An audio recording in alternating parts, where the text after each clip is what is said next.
This episode and every episode of the Beer Guys Radio Show is brought to you by Ironmonger Brewing. Visit Ironmonger at their tap room in Marietta, Georgia, or online at ironmongerbrewing.com.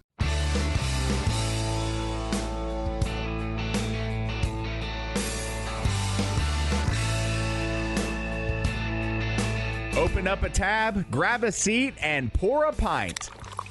It's time for the Beer Guys Radio Show. You want free beer? Go to the brewery. Dedicated to the art, science, and enjoyment of craft beer. Yo, what's wrong with the beer we got? Now, here are your hosts, Tim Dennis and Brian Hewitt. Welcome to the Beer Guys Radio Show. We're broadcasting from the Beer Guys Radio Studios in Marietta, Georgia. This is episode 217, and we're talking to Fractal Brewing Project. I'm Tim Dennis, and with me as always is my good friend and co-host, Brian Hewitt. Hey, Tim. So joining us, we have Larry Rowe, the owner of Fractal Brewing Project, and Bradley Robo, which I think is what we're going to call him here. From here on out. Robison. Yes. He is the head brewer, and we're going to talk about fun things like yeast from the 18th century and what that does in beer, and the Fractal experience, and I don't know, maybe get into some slow pour Pilsners and Brewed IPAs. Who knows?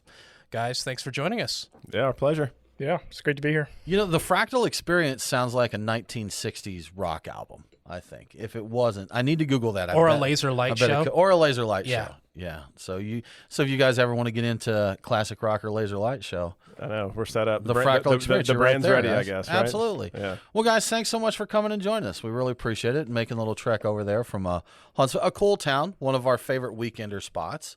Lots going on there. We'll dive more into the growth in Huntsville a little bit later. But how are you guys doing? Anything interesting for you this week? Good beers, interesting experiences? Doing well, just trying to dry out since we've had the wettest winter on record ever in the state of Alabama. Yep. But, ready for it to get warm and people to start coming out and hanging out at the brewery again. But yeah, bring them out, right? Yeah. Now everybody's being told to quarantine. We can't win here. Right. On top of the wet weather, now we got to quarantine, which is fine. We got to do what we're told. Yeah, more beer for us. Right. Drink the brewery dry. Somebody's got to drink it, there. right. Right. That's great. The deluge and then coronavirus. Well, that's talking about the weather, though. I felt like a kid in a candy store or a puppy just let out in the yard last weekend because we finally had, I think we're in the mid-50s, sunshine. And so we got out. We hit a brewery anniversary party last weekend. Everybody just seemed to be in such a good mood. Right. Everybody was so happy to have some sunshine out there. Brian, we dipped around to a few places. We actually made a pretty good run of it last weekend. We did, yeah. So got around. We went to Steady Hand, celebrated their first anniversary, new brewery, Atlanta's west side, quickly becoming brewery district there. And another one, actually, we didn't leave the West Side District last weekend. No, we really didn't. You didn't have to. Yeah. We went over to, we went back to Firemaker Brewing, which is one I got a preview of the previous week. You didn't get a chance to make it then, so we went back there. What did you think of those guys? I like what they had there. I made a point to have that Earl Grey IPA, that Chattahoochee tea. That was really good. It worked. It's surprisingly well. I figured it would because that's what the reports were, but it really did. That dry Irish stout that they have, that's money. It's on and the Hazed and Blazed IPA was also very good. Now I got to go back to the Steady Hand first anniversary. Favorite beer of the week, I think, the Grunwald.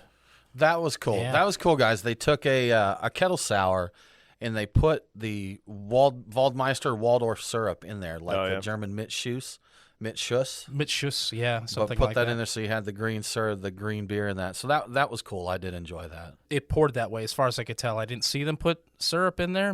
Maybe they did, and I just didn't see it. But it came out of the tap like green. that. So it must have, whatever they did it in the keg there. It was all together. Acceptable green beer. Timely. It was an acceptable green beer. Yeah, that's right. Fantastic. I saw Reformation Brewery did, I think they called it a Kool-Aid sour or something like that. But it's a green, very neon-y green sour. But it's not, I'm sure there's some color in there to get it that color green. But that reminds me, I just saw something this week about a brewery. I think it was in one of the Dakotas. Anyway, they're using Kool-Aid sauce, like Mitschuss, so they're dripping that into sour beers. So they're Kool-Aid sauce. Yeah, like a Kool-Aid syrup, basically, and adding them to, I think, Berliners. Yeah. And I knew I should have written it down, but it's in Midwest somewhere, so pretty interesting stuff. It's interesting that you mentioned that, Brian, talking about those, because I got into an interesting conversation online this week.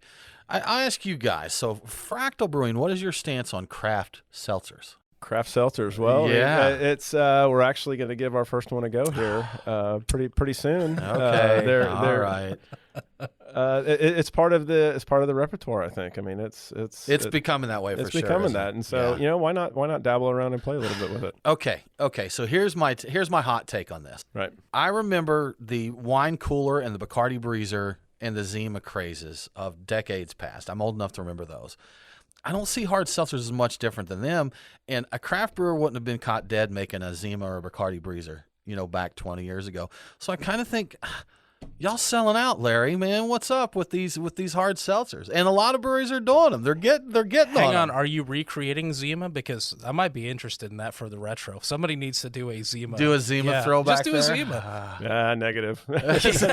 Zima. I'm like, I'll let that go. I know. Yeah. Those memories are gone and buried. I think 30 years ago you wouldn't see some of the craft beers you see now being brewed. So what's any different, from trying something different? And that was where it kind of went to. Jason Pellet from Orpheus Brewing made the comment that he's like, is this any different than anybody loading cereal, candy, or fruit in there? I'm like, that's a good question. Right. It's a good question. So I guess everybody have their opinion, but it's interesting to look at it, Brian. It does annoy me to see it slowly eating away at my craft beer selection at my local shop. I'm like, I'm not drinking that. I am drinking that, and I'm seeing less of it. So, yeah. We'll see. We'll see where it shakes out. We'll see how it goes. Well, Tim, I think we need to get into the beers of the week. Crack open a cold one. It's the Truck and Tap Beer of the Week. Woo-hoo! Craft beer and food trucks in downtown Woodstock. Truckandtap.com. Well, Brian, as always, we've got a great selection here. The guys from Fractal brought us plenty of beers to try. We've got into a Grisette already. We're sipping a Saison right now. And speaking of crazy beers, I've got one I met up with Clay from Six Bridges Brewing earlier in the week, and he gave me one that is called Circus Mind. And this is a sour ale with cherry, blueberry, guava, cinnamon, peach, coffee, and lactose. So I think that fits the mold of those beers we were talking about earlier, but I bet it's tasty. We're going to get into that a little bit later. Ordinarily, I would assume that would be crazy and just wouldn't work, but I've had something else that had a similar profile from them, and it did. He described it as like if you had those cobbler beers before, that they kind of fall into those lines. But, Robo, what are some of the other ones you got for us this week? So as you mentioned, we got the Grisette Saison, brought our German-style Pilsner that we actually slow pour in the tap room, Black IPA, our Guava Mango Sour, our Baltic Porter, and then last but not least, we brought our American Amber Ale. We're in good shape, man. He's lining them all up. Yeah. Well, Brian, what's happening this week in the news? What's in the news? The beer guys have the scoop. Extra, extra, read all about it. Time for headlines. All right, so we got some big news in the non-alcoholic craft beer world this week. Athletic Brewing is buying the assets of the former Ballast Point facility in San Diego and opening up a production brewery there. This is according to Brewbound. To be clear, they're acquiring all the assets of the Trade Street facility, but they're only leasing the 80,000 square foot production space. As with a lot of beer business done these days, the actual amount being paid is not being disclosed, but we do know that Athletic closed a round of funding that brought in $17.5 million from investors. So what doesn't go into this new facility will go into expanding the Athletic Brewing team, the distribution, the marketing efforts. They're going to add a high-speed canning line so they can keep up with demand. So as you may have guessed, Athletic sales are up considerably, over 500% from where they were last year, and that's with them being constrained by the limits of their production capacity. And I have some timely news to share with that, Brian. I'd like to welcome Athletic Brewing as our newest sponsor. So they signed up this week. I actually reached out to the owner, Bill Schufelt, after recently. Guys, I don't know if you've heard, but I had a little medical issue earlier in the year, and the doctor said, watch your alcohol. He didn't make me quit drinking, thank goodness, but he said limit a little bit. So we explored some non-alcoholic beers, and we enjoy the Athletic quite a bit. So I reached out, mentioned it to him, said, we like what you're doing, and we would love it if you would sponsor the show. So they're our newest sponsor, and if you're listening to this, go to their website at athleticbrewing.com. Use code BeerGuys25. You're going to get 25% off your first order, and if you're in the U.S., you're going to get free shipping. Yes, thanks to them and thanks to their investors. Absolutely. So a clever distillery in the UK is making gin-based hand sanitizer. This is in response to workers at Bristol's Psychopomp microdistillery find their local stores are completely sold out of hand sanitizer, just like everywhere else. You know, there's nothing there. So they have alcohol, and alcohol kills bugs, so they put two and two together. And, of course, as a microdistillery, they weren't going to just make plain bottles of hand sanitizer. They mixed ethanol, gin botanicals, and aloe vera gel In addition to giving it to their staff, the distillery is making it available to the neighborhood. There's a shortage. Yeah. Filling a need there. You're listening to the Beer Guys Radio Show. We need to take a break, but we'll be back very soon to talk with Fractal Brewing Project.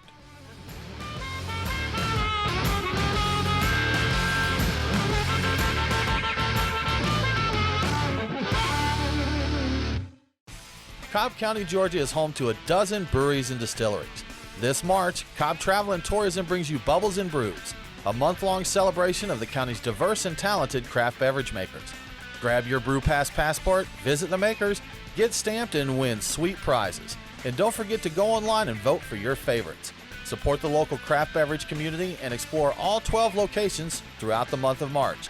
Tap into Cobb and get more info at bubblesandbrews.com. Have you ever thought about owning your own brewery but don't know what it takes to get one built? We're Storytime Construction, and we build breweries. We're Georgia's most experienced and hands-on contractors when it comes to building new breweries and tap rooms, or expanding existing breweries. We offer full build-outs, remodeling, and additions, as well as consulting and construction management. Give us a call at 770-733-4343. Storytime Construction. We build breweries.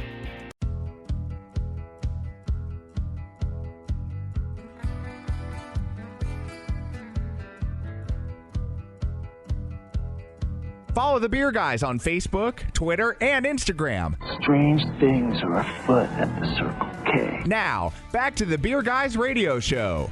Welcome back to the Beer Guys Radio Show. If you miss an episode, don't worry. All episodes are available as a podcast. Subscribe on your favorite podcasting app and never miss a show.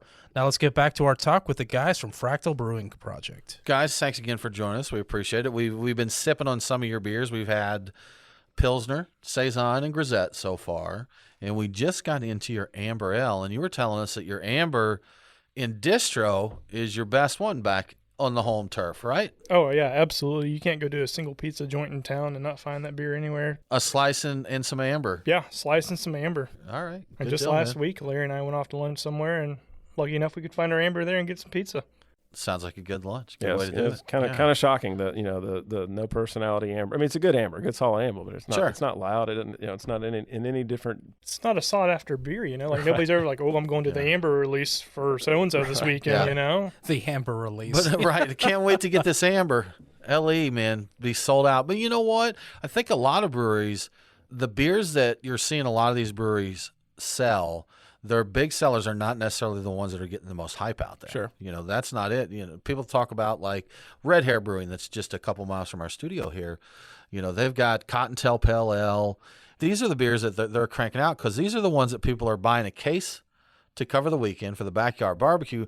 They're not like us beer nerds who want our 2 growler limit and that's it. This is one people are buying over and over and over again and enjoying them. So these are people who don't drink double IPAs as though they were session beers. I don't understand them at all, but I guess that's not a thing. They're drinking them like we talked about on break. We were talking about Rainier beer up in the Pacific Northwest and Ginny Cream up in New York. That these are just your beers that you drink. Long Day Lager, I think it was the one you were thinking about. Lager. You're right. Red Hair. Yeah, that's exactly. their big.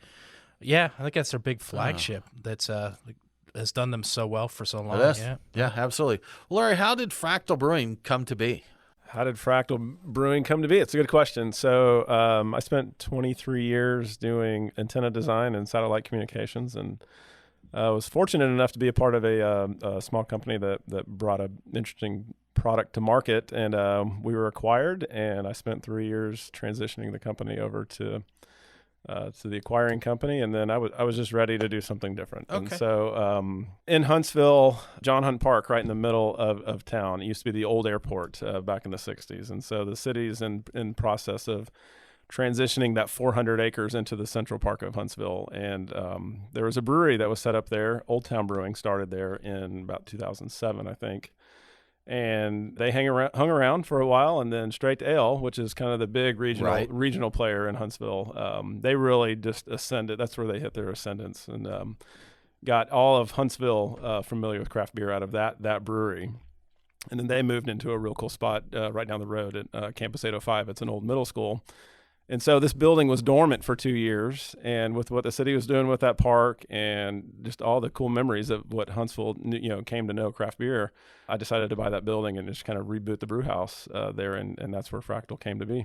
Fun fact, our Alabama debut was in your brewery. Back when it was straight to hell. I know. I was going to say, technically before you were there. But yes. I know. See, what was really cool is when I would tell people the project I was doing. I was like, "Oh, we're gonna reboot the brew house." Everybody wanted to tell me their story of what happened to them in that building, right? Just like you guys just did. Oh, we had our first Alabama live broadcast there, right? And so, whether it be a funeral or I met my spouse there, Wait a minute, I had what? No, it's crazy. Hold up, let's back this up a little bit.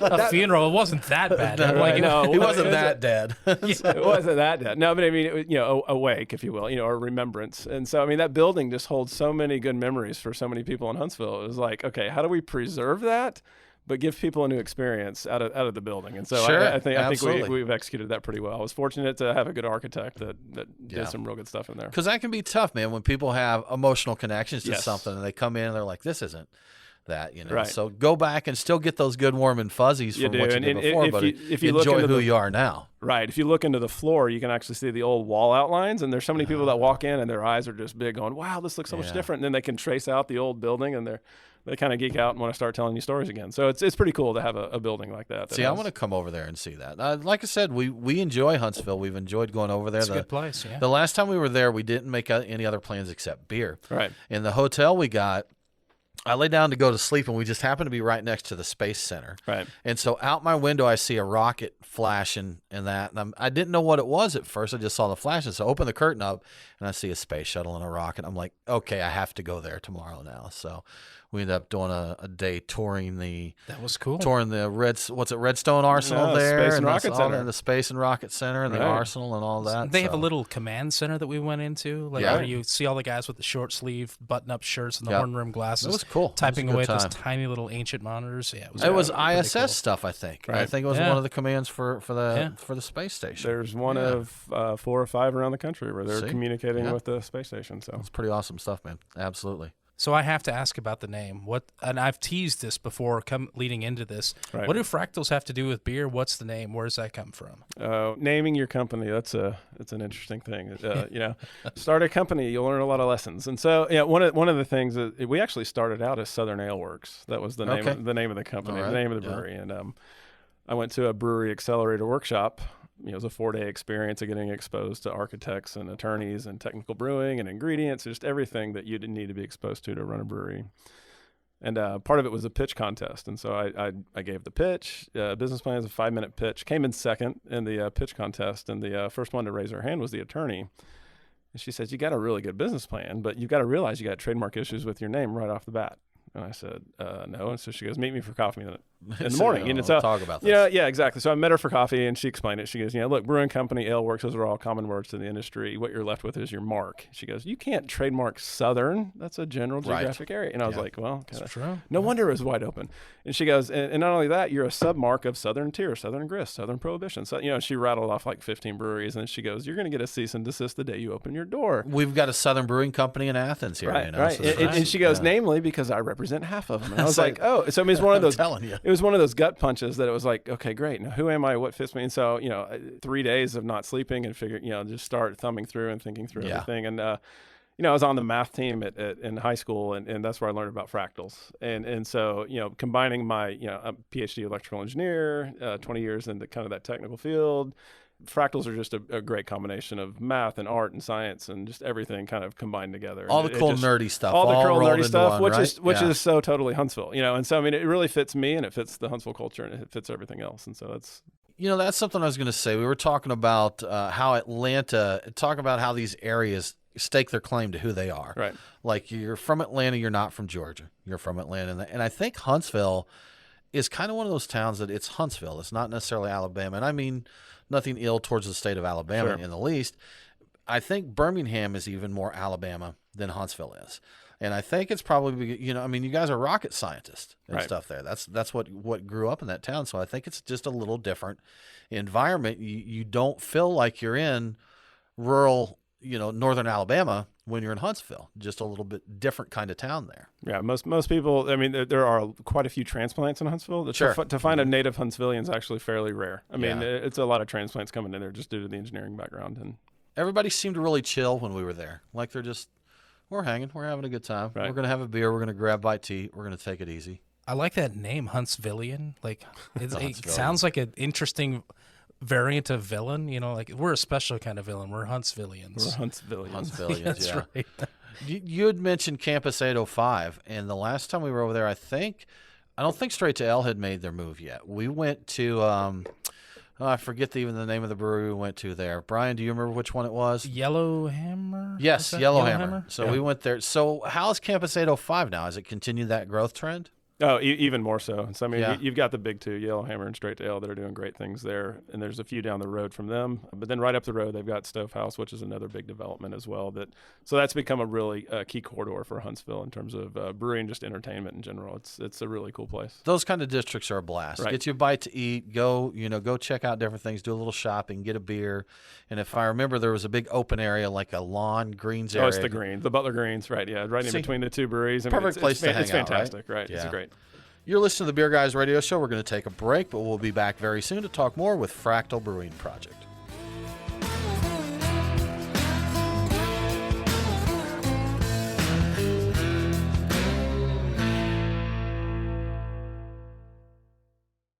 As a brewery owner or taproom manager, are you looking for ways to enhance your customer experience while maximizing your revenues?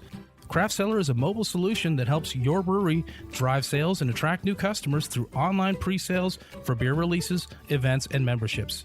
Get details now at craftcellar.com. Mention Beer Guys Radio after sign-up and extend your free trial to a full 30 days. Remember, craftcellar.com, craftcellr.com. Craft beer forged with a reverence for tradition and new styles that start a revolution. Ironmonger Brewing. The brewers at Ironmonger Brewing pride themselves at being masters of barrel-aged, hoppy, and sour beers. They invite you to their tap room in Marietta, Georgia to taste and see.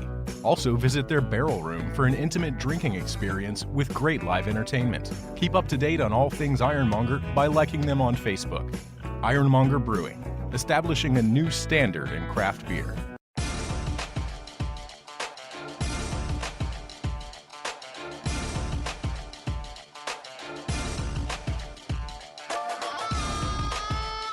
Follow the Beer Guys on Facebook, Twitter, and Instagram. Boy, that escalated quickly. I mean, that really got out of hand fast. Now, back to the Beer Guys Radio Show. Welcome back to the Beer Guys Radio Show. I want to give a quick shout out to one of our great radio affiliates, WTKI 1450 AM in Huntsville, Alabama. Catch Beer Guys Radio on WTKI every Saturday at 1 p.m. local time. Check out WTKI. We love WTKI, our first station ever outside of Georgia. That's right. That's so it's right. good stuff. They've been with us a long time, or we've been with them, depending on. Indeed. Very relevant to this show. Yeah. So now more from Fractal Brewing Project. Well, Robo, you ready to talk some beer and brewing, man? Yeah, let's do this. Yeah. So we are drinking right now what I called out as a coffee stout, and I was wrong because of the expression of roasting coffee in this. But what am I sipping on here?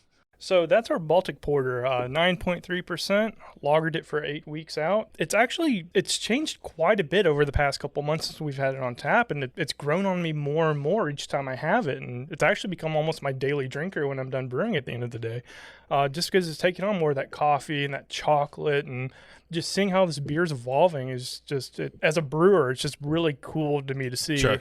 Especially being a lager and knowing how lagers can change over time more so than ales can. I think it's great. Yeah. It's great. Yeah, Did you get big coffee out of it, Oh, Brian? yeah, big roast, big coffee. I'm like, did you bring a lot more of it? Because I would like to have It's more. it's very good. I wish I would have brought more. It's good. Coolers are only so big, Brian. Coolers are only that's so true. big. That's there. true. Well, that's why But you yeah, can that's get really more good. of them. Yeah, Right? that's right. Bigger coolers, more coolers. Exactly. We want to back this up to a beer that we actually pre-gamed with, your Grisette. That was the one we started out with. And Yes. really cool story on that one with the yeast and how you source that yeast. Can you tell us where that yeast come from in your Grisette? Yeah, so the Grisette, it started off as a collab with Ferris Artisan Ales out of Birmingham, Alabama. One day back in December, I found out Nate Darnell, their head brewer, was hanging out in my brewery. And my taproom manager sent me a text, said, hey, Ferris is here, he's drinking by himself. I was like, cool. I'm out getting Christmas lights right now, early December. I'm going to come up there and have a beer with him and talk. Got up there, and within the first 5-10 minutes, we came across the idea of going ahead and doing a collab together, and tossed around a couple of ideas and landed on doing a Grisette. But how can we make a cool Grisette? Both of us are fairly new breweries. We wanted to do something different, do something cool and unique between that Birmingham and Huntsville experience. So we started developing up a recipe over 3 or 4 weeks, set a brew day in February, and I was talking to a new yeast company we were working with called Jasper Yeast Labs out of Virginia. And of course, they're new. I don't know much about them, so I said, hey, this is what we're up to. What do you suggest? And immediately Jasper was like, I've got the yeast for you. Check this out. Sent me the description on it. I was like, all right, let's do this. Sent it to Nate. Nate's like, cool, I'm going to do a yeast strain.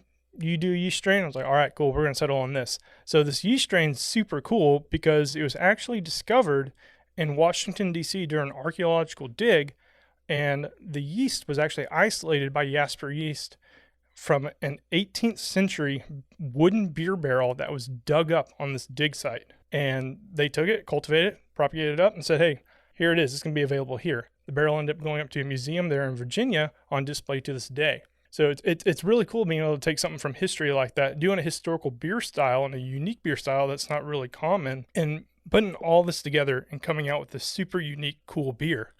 And the fact that Ferris did it a little different from us by using different yeast and using a different method and everything. And they're going to take some of the batch down there and do some cool things over the next few months. It'll be released. But just saying, hey, we're this brand new brewery here in Huntsville, Alabama. We're making a claim to doing something so cool and historical with the style with another brewery and using the super cool yeast strain.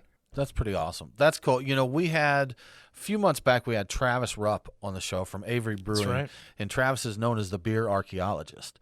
And so he travels around and does these digs and looks for things like that. He mentioned, I think he said he was in Greece one time and he picked up some archaeological books and he's looking through it and they said, these are cookies left over. He's like, those are dried grain. Those are brewing grains, he looked at and stuff. So it's really cool to see, what he's found, what he's dug up and stuff like this. You find this old yeast and the fact that you can find an 18th century beer barrel buried and pull the yeast out of it and get it going. That's pretty awesome stuff. And he did a George Washington Porter, I believe, which is relevant to where you're at. I think it was based upon recipe, so it wasn't unearthed from there, I don't believe, but based on an old recipe from his journals. So really cool stuff. Lots of cool stuff going on there. Absolutely. So I have to ask, we were talking about it earlier, Grisette versus Saison. What are we looking at in terms of differences here? I always forget what kind of sets them apart. So the Grisette, it's a historical, similar style to a Saison, but the Grisette, a little bit lower alcohol, and it was actually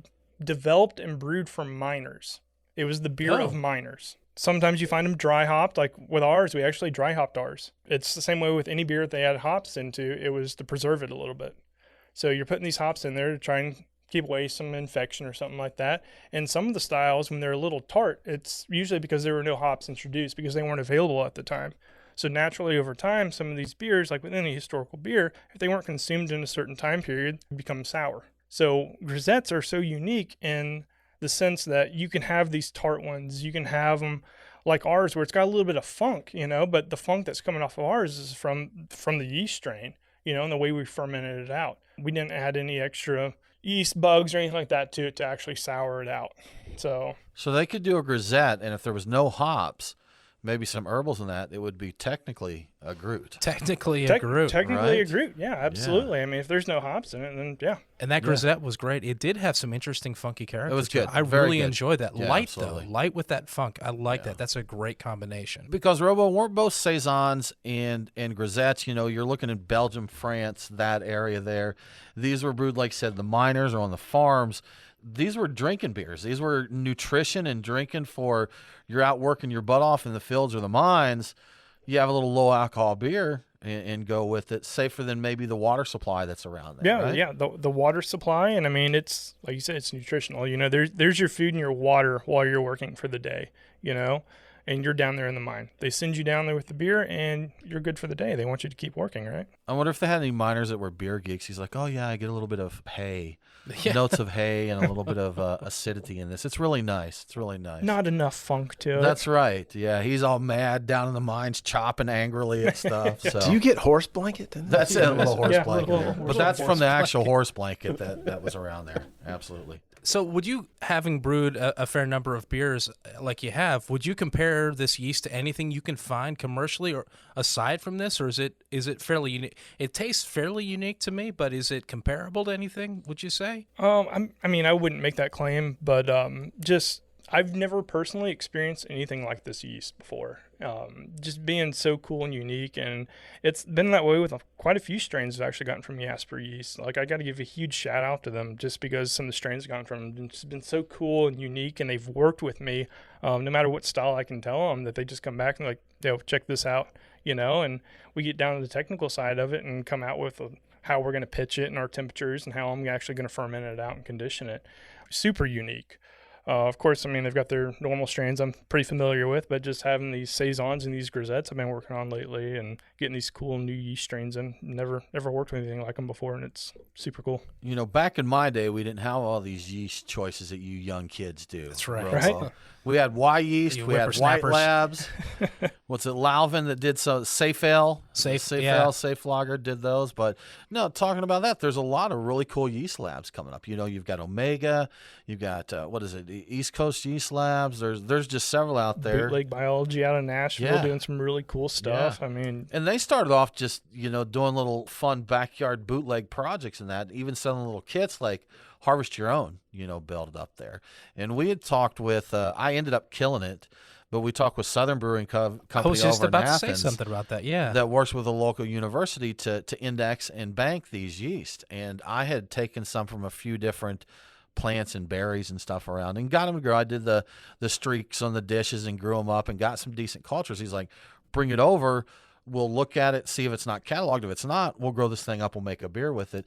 Then I left it in my garage in 100-degree temperature and killed it. So as I recall, it was a lovely floral character. It was very nice. Smell-wise, like roses and flowers. It was one of the.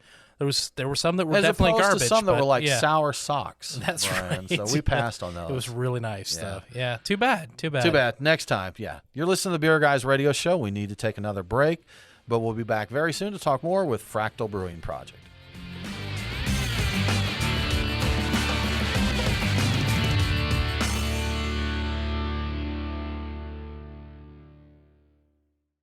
Brian and Tim, the Beer Guys. If you're like us, no lunch or dinner is complete without a pint or two of craft beer. Which is why Truck and Tap in downtown Woodstock, Alpharetta, and Duluth are always on our list. Tim, why do they call it Truck and Tap? Well, the tap part is easy, Brian. They've got 18 of them. As for the truck part, that's where it gets interesting. Truck and Tap features your favorite Atlanta area food trucks, so you're getting a different menu every day. Truck and Tap in downtown Woodstock, Alpharetta, and Duluth. Truckandtap.com. Let them know that the Beer Guys sent you.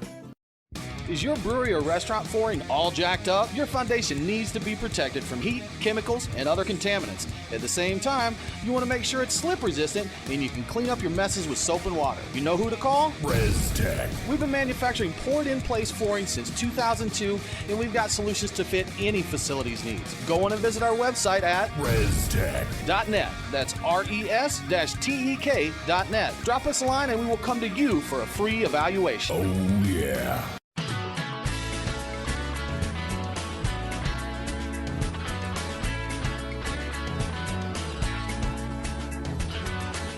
Follow the Beer Guys on Facebook, Twitter, and Instagram. To be the man, you gotta beat the man. Woo! Now, back to the Beer Guys Radio Show. Welcome back to the Beer Guys Radio Show. If you enjoy the show, please consider supporting us on Patreon. Just go to patreon.com/beerguys. Patrons get cool perks like Beer Guys swag, commercial-free episodes, and even bonus episodes that aren't available anywhere else. Now back to Fractal Brewing Project. Robo, we want to back things up a little bit because I don't remember if we teased this earlier in the show or not, but you were actually on the show back in 2017 with one of your former breweries, Rocket Republic, which is another one of our favorites there out of Huntsville. But you've got a little more brewing background than that. What's it, brewing background, Brian? Background? Yes. What's your background, Robo? Background? Yeah. So I was actually in the Marine Corps before I got into brewing, and while I was in the Marine Corps, I really enjoyed drinking a lot of beer, and so did all the Marines I served with, And I was like, man, why am I paying for this? See, I can make it. I can make this. Yeah, right. you know. And I mean, we'd always go cross country and stuff like that, and I'd see a lot of different breweries, and I'm like, man, I got exposed to a lot of good beer. My first craft IPA was actually Stone, and I had it out in Yuma, Arizona, back in like 2010, and I was like, man, this is weird, game changer, but it's right? really good. Yeah. I'm just like, I don't know what this is, but it's delicious. You know, I want to learn how to make this.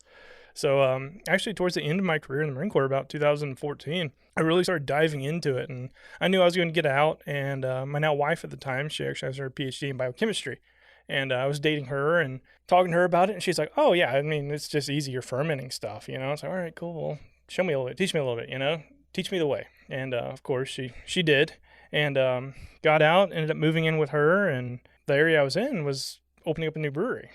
And I went up there one day. I just started home brewing, and this was 2015. And I approached them, and we started talking and everything like that. And they're like, you know, we need an assistant brewer. How would you like to come do this? You know, and of course, I'm like, oh, let's do this, yeah, right? Let's rock and roll. You know, like let's do this. And the local brewery up there, I was in North Carolina. It was actually Duck Rabbit Craft Brewery, and got exposed to a lot of dark beers up there. So then, like, that's right. I'm trying to dabble into becoming an assistant brewer at a real brewery. And the local craft brewery at the time, while we were building out Uptown Brewing Company, was Duck Rabbit. So I'm like, this is different from that Stone IPA I had. This is a lot different. You know, these are dark beers. I don't know what's going on here, you know, and I'm still getting experience with home brewing and everything. And got Uptown open, hopped in there, and worked with them a little bit. Benjamin Self, he was actually at Good People down in Birmingham for a while. Before he went up to Greenville, North Carolina, and started helping open up Uptown Brewing Company. He pulled me in, trained me up, got me brewing, taught me what a brew house was, taught me what fermenters were and bright tanks and doing all this. And I'm actually from Huntsville, Alabama. And Rocky Republic was looking for a brewer at the time. And I was like, oh, okay. You know, this would be a ticket back home. And got in touch, sent Eric Kruger my resume and talked to him. He pulled me in, said, all right, come on down here. You know, went down there and we chatted quite a bit, talked about some beer, and he pulled me in there and taught me a little bit more and kept me around for a while. Brewed there for a while. A local store there called Wish Your Beer actually had a homebrew shop, and they needed a homebrew manager too. So hopped in there, ran a homebrew shop, was doing commercial brewing at the same time. And then Below the Radar Brew Pub needed a head brewer. Got contacted by them, said, hey, we need a head brewer. You're doing three things at once at this point. Go. Yeah, right? I actually had to tag off, you know, and had to separate myself from Rocket Republic. Mad respect for Eric Krieger and what Rocket Republic's done over the years. But I was able to go over and kind of, you know, take the reins of a brewery myself and learn a lot. And I knew it was going to be a good experience hopping into this place and doing something for a brew pub, which was a lot different from working at two breweries in the past where you're just focused on doing production. Well, now you're in this brew pub, you know, and it's like, well, things are a little bit different here. Now you have other taps of different beer in-house you have to compete with, you know. It's like, crazy. Oh, yeah, you know, and management comes down on you. It's a lot different. So it taught me quite a bit, and it taught me to focus a lot more and separate myself from those other beers on tap, you know. So it was always looking at, we had 32 taps at Below the Radar. And when I got there were 2 taps from Below the Radar. Okay. And I think within my first 2-3 months, I ended up taking over 18 taps, trying to figure this out and get the program going there and get the brewery revitalized and moving forward. Really taught me a lot. I was there for a little over a year and met up with Larry, and he said, hey, you know what? I'm ready to retire from what I'm doing and want to do something a little bit different, you know? And we actually met through his brother, which is pretty cool. His brother's a home brewer, so we drank a lot of beer and home brewed a lot together. And research, they call that research. Yeah, research, right? Exactly. Yeah, a lot of research beers. A lot of research We're beers. businessing over here, y'all. Right? So, yeah, there's been a lot of research. So at what point did you brew the first Brewed IPA in Alabama? Because I've heard this rumor that this is did this. This was actually while I was at Below the Radar. So across the street, we had a bar called Old Town Beer Exchange, OTBX, right? Our current taproom manager here at Fractal, me and him, really good friends over the past few years and everything. And he helped with the taproom over there quite a bit. He's an assistant manager over there. And just one day he contacted me. He's like, hey, dude, there's this thing going off in California right now called Brewed IPAs. I was like, oh, okay, cool. Don't know anything about it. Tell me what it is. Oh, man, it's this. Never had one before. Didn't really know what I was getting into. Just did a whole lot of research and said, all right, cool. I think I can do this. Get a little amylase enzyme, you know, throw a little malt bill together for an IPA. Let's see what we can do here. And we did it and did 2 kegs worth. I did a little Sabco pilot system. And yeah, we made 2 sixtels worth, you know, and sent both over to OTBX and made a huge event out of it, did a video promo for it, like all this stuff, right? And on the release night, it was really weird because nobody else knew what a Brewed IPA was in Huntsville, Alabama, right? So they all come out, you know, and it's like there's mixed reviews. You have people that's like, man, I really love IPAs. This is awesome. And I'm like, oh, I hope it is because honestly, I've never had one. So I hope I'm nailing this, going off criteria and what it's supposed to be. I guess it's pretty good. And really, it's tough to do when you catch a trend like that. And because you do, we talked a little earlier, you want to capitalize on the trend, but like if you haven't had the flagship style, you can only go off what you learn. Exactly, I mean, a lot of pioneers kind of just have to go off what they've heard and, a little bit of creative development on their own. Acts of discovery and acts of creation. It's something me and Larry always talk about, and something like that always falls in like an act of discovery.